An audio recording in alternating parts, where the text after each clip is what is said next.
Well, would you like to share some comments and add to our Oh, I have a, conversation there's with? no picture that I get to, I don't I have don't any. get to see myself in the screen Oh, sure. I while can we're put doing that. this. Hold on. Okay. Here we have Paul Snyder, youngest of the three. Chuck, Al, and Paul. Always put my dad first. Youngest of the three. Youngest of the three. And how many years younger are you than Al? I'm not exactly sure how many years it is, but I know that when they were growing up, they used to ride horses when they plowed the garden. And when I grew up, they had a modern tractor.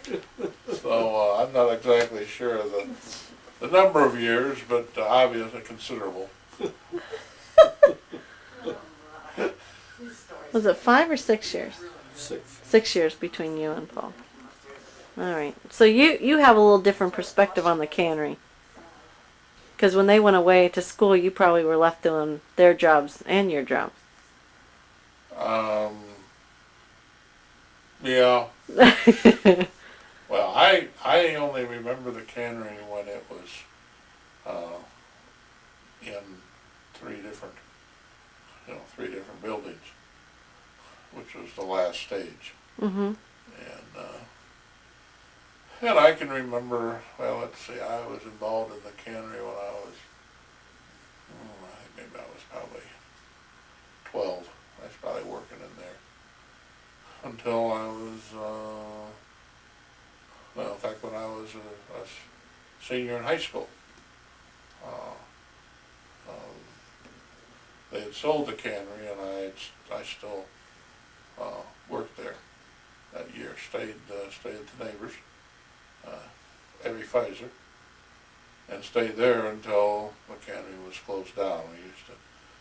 We used to close the cannery down after the last frost. The seasons were green beans. Was the first thing that we would can. And when did that usually start? Because I know our green When the beans. green beans came in. Yeah, 'cause ours don't usually come in till July. The actual scheduling was Christmas time was a very slow time, and we'd go to Florida, normally. Then we would come back and in January start the cannery or start the greenhouse, Mm-hmm. which would mean running the rabbits out or harvesting the rabbits, whichever the case may be. Planting the seeds, which we would grow. We'd grow about all of our vegetables and most of our flower gardens. Flowers for gardens, we put it flat. We grow ourselves. Geraniums we would buy. Everything else we pretty much grow. Geraniums you buy as plants. Yeah. And then that would start in about middle of January, February, and then that would go through Decoration Day or Memorial Day. Mm-hmm. Sometime before that, maybe 2-3 weeks, we also had a farm 30 miles away. We'd start doing the tillage of the soil, getting that ready, to plant. And after Memorial Day, up until I would say, when's Indianapolis 500? Is that Memorial That Day? is Memorial Day, so Decoration Day, which I think I'm not sure what Decoration Day is, but it's a few times before that. But usually by Memorial Day we would have all the crops planted, and not too long after that start cleaning up the cannery, Mm-hmm. and then had concrete floor, throughout, and so it would just be hook up the hoses and hose everything down. Maybe paint the inside with another coat of silver paint, and then corn. Well, not corn, but green beans would start coming in. Then corn would start coming in. Sweet corn would start coming in. And I remember the general rule was you had to have you'd have 10 bushel of corn before you'd fire up the corn cutter, because of the amount of time it took to clean it. Oh, that's when you were talking about Chuck sharpening the Yeah. blades while everybody else cleaned it. So, yeah. And so I'd always like to see the corn cutter start up. So I'd always be cheering for, come on, bring on some more corn, bring in more corn, you know. And that would, you know, and then throughout the summer, we'd be Monday, Wednesday, and Friday, we would have corn and green beans. Tuesdays and Thursdays, we did tomatoes. You know, and sometimes we would have tomatoes from the greenhouse stacked up 2/3 of the way to the road in front of it. You know, Oh, wow. and the tomatoes were the last crop, you know, that we can. People would bring in specialty stuff, you know, and I don't know if Chuck and Al mentioned it, but during the war, people would bring in cake, and we put it in a can, Really? and and ship it overseas. Really? People, yeah. And how did? You could also do that with meat, and they would do meat. They would do beef also, And send it. and send it that way. Of course, the meat would have to be processed, you know, and I have no idea what the processing, was for meat. My understanding was that during the war, Dad was a person that went around and put in canneries, or kind of was a political advisor, we'll say, or people who were having canneries, and he would help them. Mm-hmm. He worked for the government. I don't know if he worked for the safety people, I don't know who it was, but anyway, he would do that, he would do that. And that's when he decided to put in, a cannery. Is he owned the cannery and still go around? He quit the government No, job. I think after the war, I think is when they started up the cannery. And its success was mainly because of the cleanliness that was there.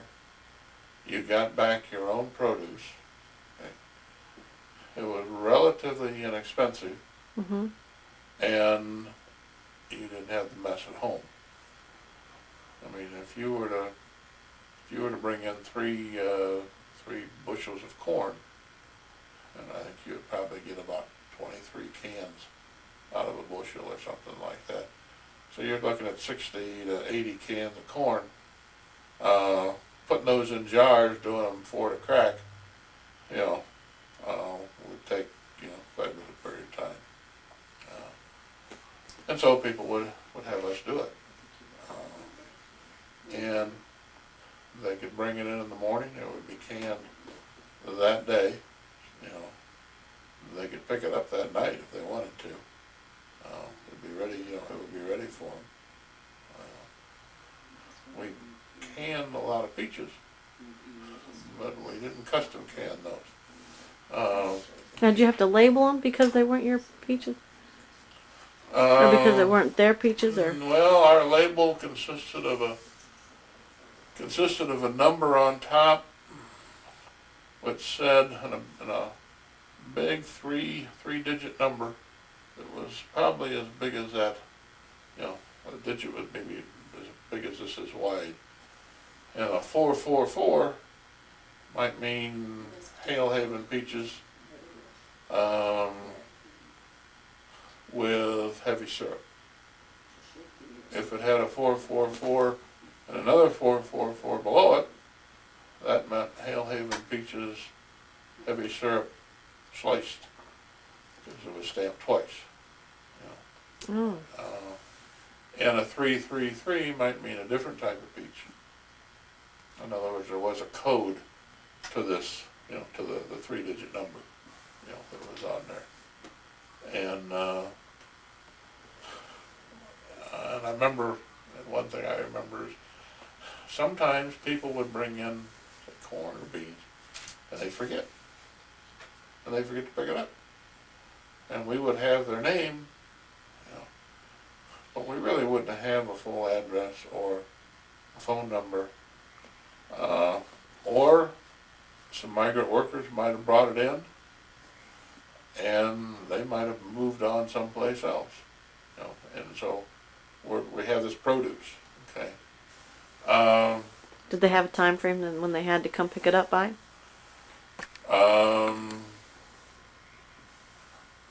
They had to pick it up that year, that season. Yeah, that's about it.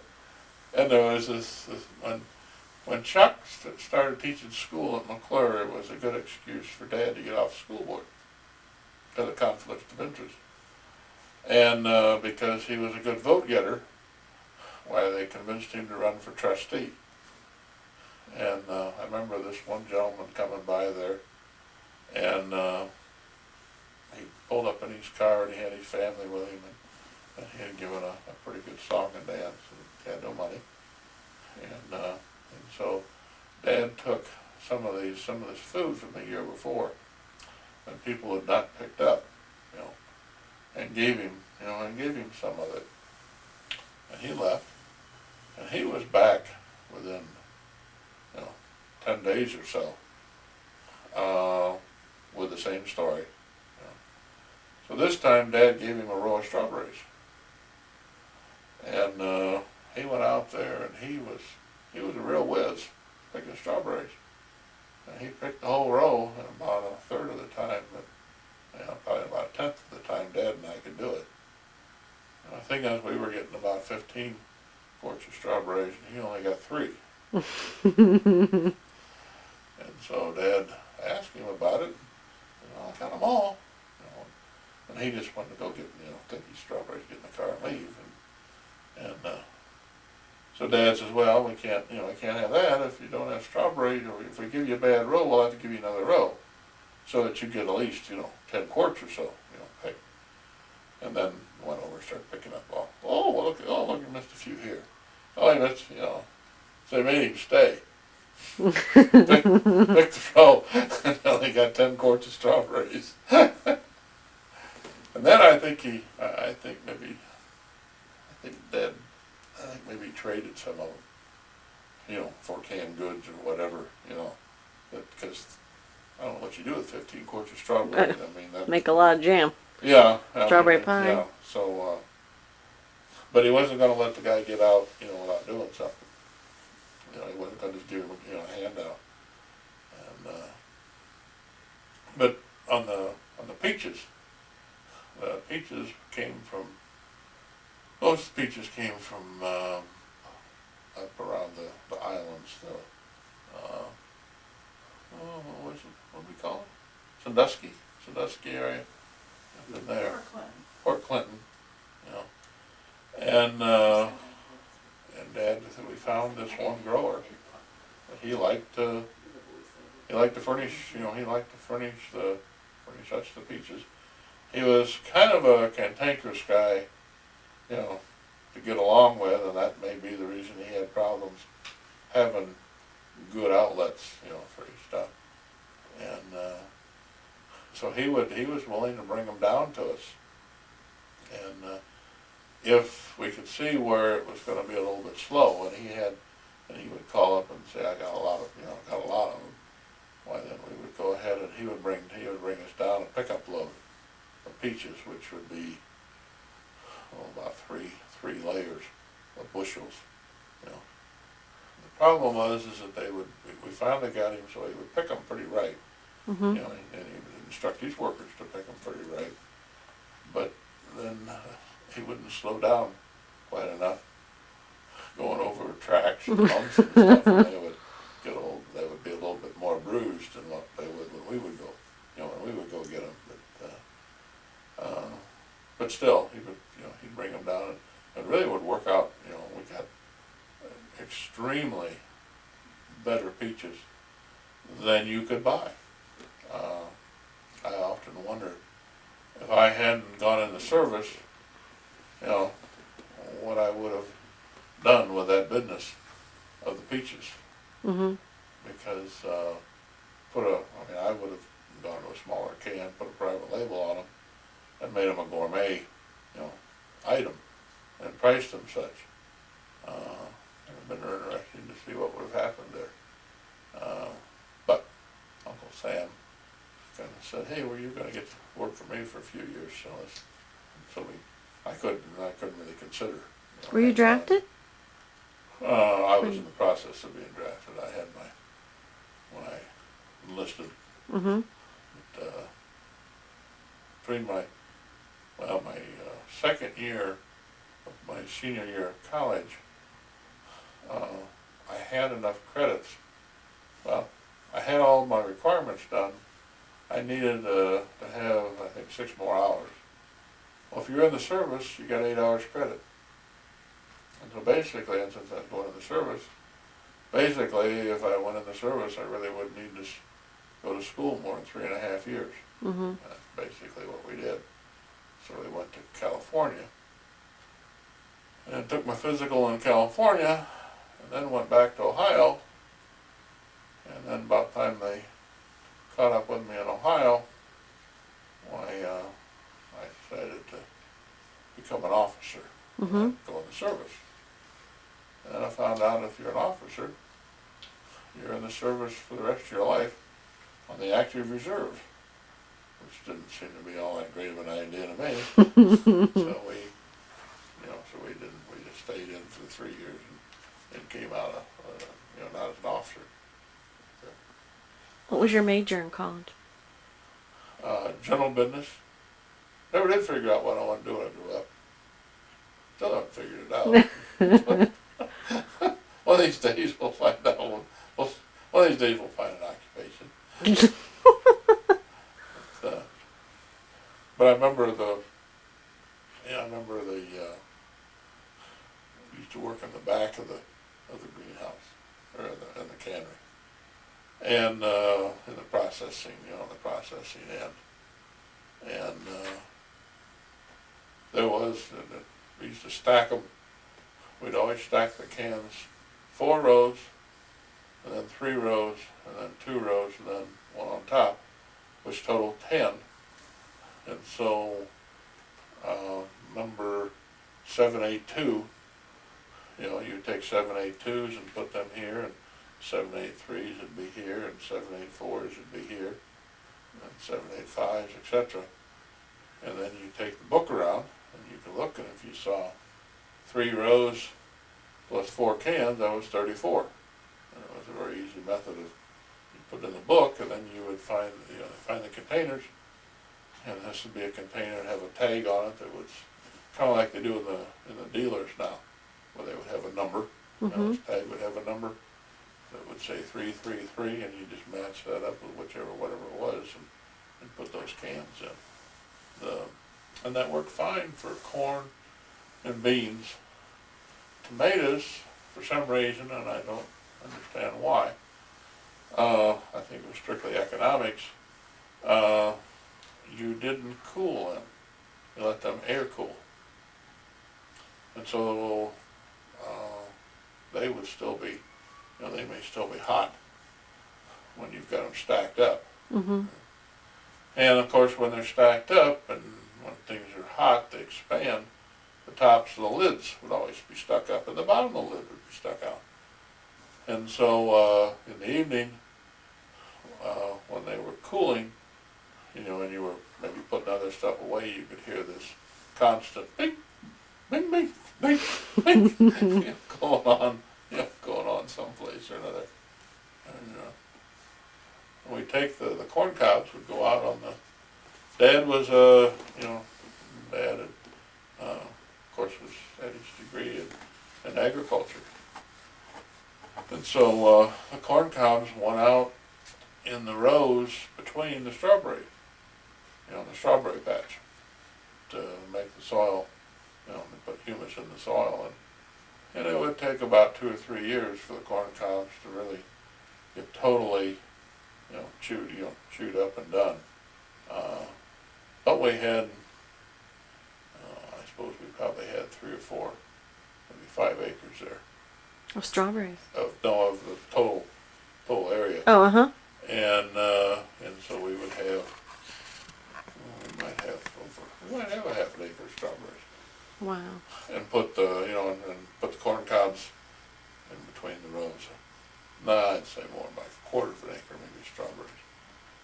And we'd also had the coal frames, and we had, as Chuck was mentioning, we had the greenhouse, which had capacity of keeping it pretty warm. At night, maybe it would, maybe you would set it at 45. And on the pictures there, right beside where the pictures were, there was a coal bin. Mm-hmm. And we would shovel the coal from the coal bin into a hopper, about as big as that chair, maybe a little bigger than that, and fill that up. And then during the night, when the temperature would go down, that would turn on the hopper, turn on the auger at the bottom of this hopper, and it would feed coal into the boiler. Oh, cool. And this boiler, the steam boiler for the greenhouse was up and down. Okay. I'm sorry, the steam boiler for the cannery was up and down. The boiler for the greenhouse was water. And we also had a circulation pump on there, which would turn on and off, which would put the water through those pipes and would warm things up. And if something happened and the auger would quit, it had a pin so that if somebody had an axe handle or a piece of steel got into the coal or something, it would shear off. And then sooner or later, the temperature would be too low. And then you'd come out in the middle of the night, and I would assume you just kind of shovel coal into the furnace. I was not involved in that. Mm-hmm. And get it, heated back up again. Because if you didn't, if it was 10 degrees outside, or it could be 10 below, as far as that goes, and you lost your heat and all you had was glass, you could lose practically your entire vegetables. Mm. Was glass the only insulator you had in there? Yeah. Worked great in the summertime, or worked great when the sun came out. Because the sun would hit the glass, and it was double the thickness glass. Mm-hmm. And it would go ahead and heat it up real well. And then you would, like tomatoes would grow fairly fast, and so we really wouldn't do tomatoes. We'd start out with petunias. He mentioned onions. The reason that maybe we were weeding out the onions was because those you planted in sand, and I guess we didn't sterilize the sand, for whatever reason. I don't know. Why don't you stop that a minute? Back again. Well, as the season would go on in the greenhouse, we would start transplanting different things. A flat, which was about, I would say 2.5 feet long and about 1.5 feet wide. And Dad took dowel pins and sharpened them, and then took a piece of plywood and cut holes in it. And he had 96 and 60 and 30 with the 3 different sizes that he made. Then he put the dowel pins in. And so if you had enough moisture in your dirt when you put it in the flat, why then you'd bring it in and push this down and pull it up. And it would show you where to put the plant, and it would also be the right number. And so this was before they had the little plastics things that they have now. Oh, that's right. The thing is, now you want to buy a dozen or 9 plants, you have a plastic thing. And obviously they didn't transplant, obviously they put one seed, you know, in each one of those. We would have had a big problem doing it that way because we had a limited size greenhouse, and we would transplant stuff from a row that maybe had 500 plants in it, and it might have, and a flat might have 4 rows, you know, and so that'd be the, you know, the equivalent to maybe 20 or 30 flats. Okay. And so we would transplant it, we would take those 20, and then there would be 20 or 30 flats here. Okay. And when the greenhouse got full, like that picture that I saw in there, looked to me like it had an area about this big to walk, you know. Okay. When you transplant some more, then you would take those, and you would take them and you would move them out into a coal frame that had heat. How would you heat the coal frame? With steam? Same thing. Would have actually they had 2 pipes that went down one side and across and came back the other side.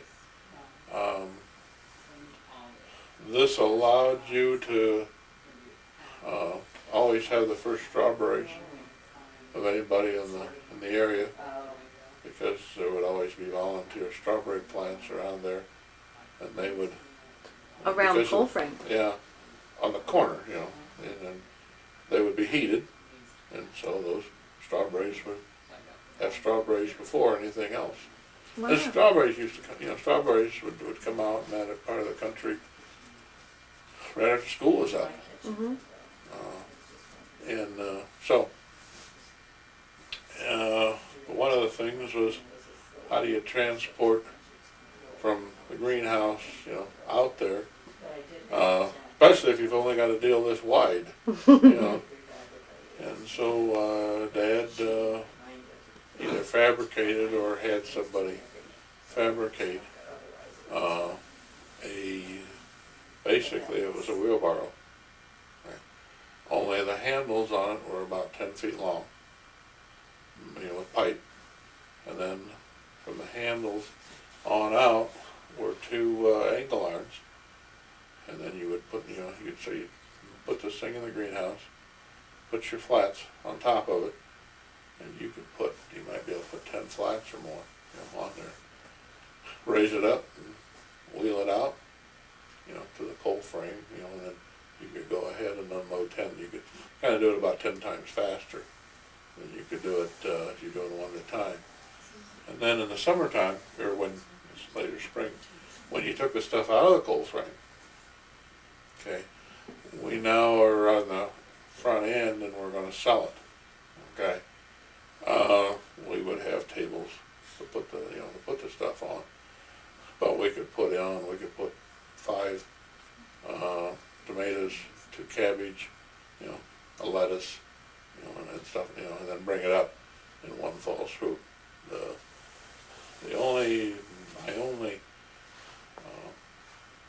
My only displeasure with the greenhouse, period, was that the darn garter snakes like to get in them. And so I would kind of make sure that when I took a flat up, I'd kind of kick it ahead of time, you know, 'cause I was not too crazy about, you know. Now, one of the things is that when you would sell, somebody would want a dozen, you know, tomato plants. Okay. Well, we would usually put 13. We'd usually give them 13.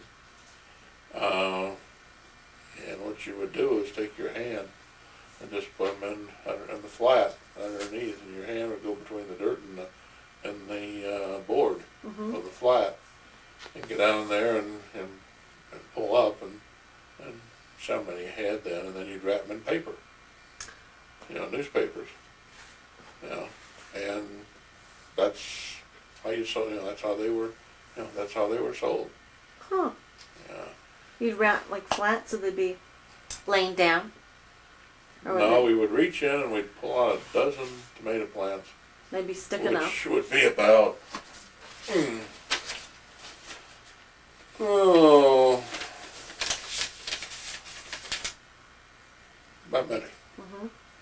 take these and you lay them down on the paper, okay? Mhm. And then kind of push them down a little bit so they don't stick up too high. And then you just wrap them up in paper. The flowers that you see in the grocery store. Mhm. Similar to that, only newspaper wrapped, wrapped around. I would just take my hand and do it. That's the way Dad would do it. Chuck and Al probably the same way. Mom had gloves, that she would use. I think we sold stuff for like 25 cents a dozen.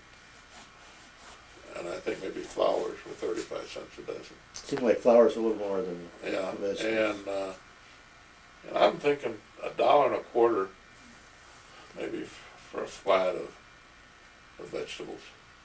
And maybe much just 2 or 2.5 for a flat of flowers, depending on what they were. Now, why were flowers more expensive? I think because the seed was more expensive. Petunia seeds, I think, were really, really tiny. I think they could be fairly expensive.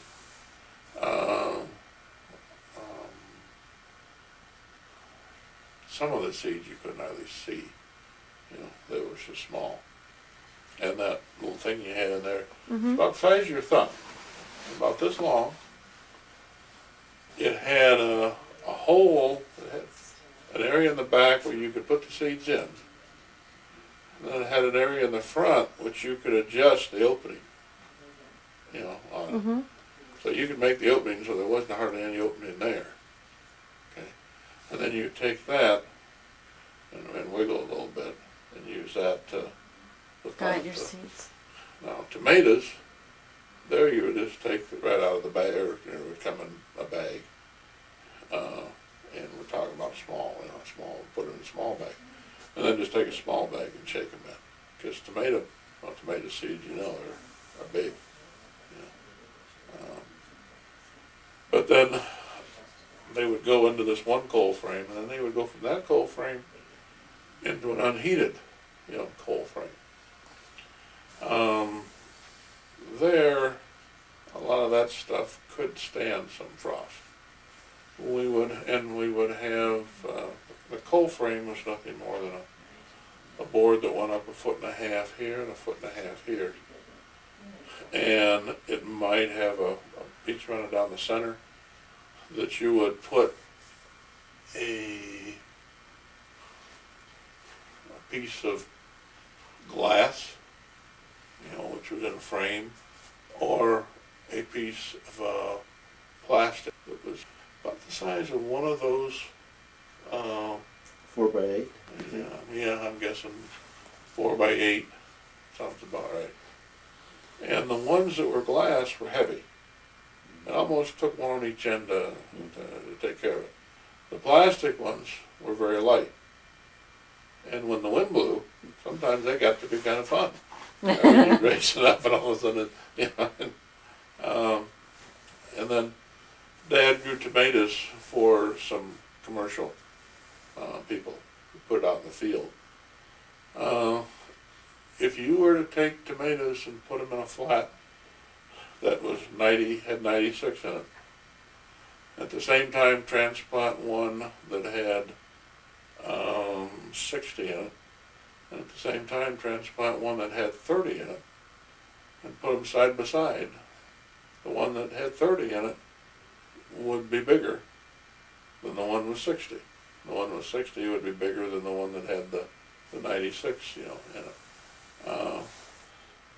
And Dad would he would put a fertilizer solution in a wheelbarrow, and then he would have, and maybe when he moved it from the greenhouse out to the cold frame, he would take the flat, off the cart that would maybe haul 10, dip it down in the wheelbarrow, which had the fertilizer solution, and pull it out, and then set it in the cold frame, and that would fertilize, and it'd give a very even fertilization, and it wouldn't get any on the plant.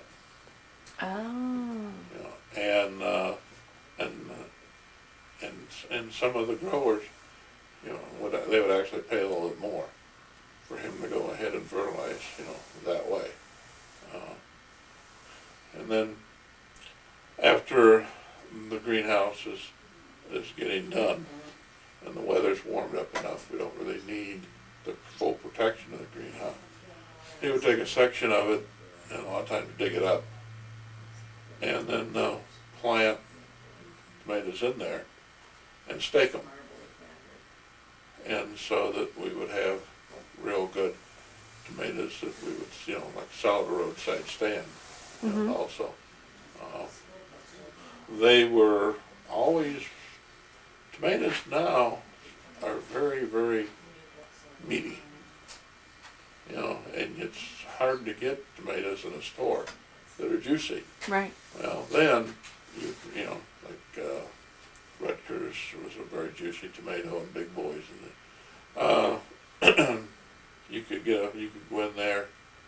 What you could do is when you're in the greenhouse, you're in the cannery, and you've got steam around, and the whole cannery would open up, and there were screens about 270 degrees around were screens, and we had fans, and we were not used to air conditioning, you know, and you were in the shade, and you usually had some water available, you know, sprinkling around, and so it was fairly cool, you know, in there. But when you got hot, you go to the greenhouse. The greenhouse would be about 130 degrees, you know, maybe 140. You could walk through the greenhouse, pick your tomato, which should be hot. The time you walked out the other end, it was really cool. And you could bite the end out of this tomato and squeeze it, and you'd end up with all juice, you know, practically. And it would really cool you down considerably, just walking. It'd be like going out with your car sitting in the heat. And going out and sitting in it for, say, 15 seconds and then getting out and standing underneath the shade tree. I mean, you would be cool. And I can remember doing that a lot, just going through there. We had a guy who sold bread and rolls and bakery products off of a truck. And he would stop by every day about 3:30 and we'd take a break. And he would furnish, you know, or they would buy cookies or, you know, something off of it. But I think he usually would furnish it. And he would be part of the group. You know, I think he came by like on Mondays and Wednesdays and Fridays or something like that. He only did it, he didn't do it every day. But he was just kind of part of the group that would, you know, then they'd have the break. You know, and everybody that worked in the cannery, you know, I can't talk about the cannery now. They were, you know, mostly, I wouldn't say mostly, when we did peaches we had mostly outside help. It would be ladies that would come in and peel the peaches and put them in the cans and stuff. The greenhouse, it was pretty much all family, you know, now that I think about it. And Saturday afternoon, you would be listening to Gunsmoke. And the Shadow, I knew the Shadow knows. And now, when I go around and I look at the names on vegetables, realize this was 50 years ago. California Wonder was a mango. And that's still a predominant name. Burpee's Big Boy. That's the one. Rutgers, I still see Rutgers. Cauliflower. California Wonder was a cauliflower. I'm trying to think of the mango. But the mango, a lot of the names are still the same. Well, my tape's about to run out. So It's flashing 0. anyway, it was a good, it was a very good time. I can remember working on my Whizzer motorbike, trying to convince my mother that I could have a Whizzer motorbike. I was showing her all the advantages. Oh, I could go to the store and stuff. I think Dad's final selling point to let me have it was, it's not really all put together anyway, and so I probably won't ever get it running.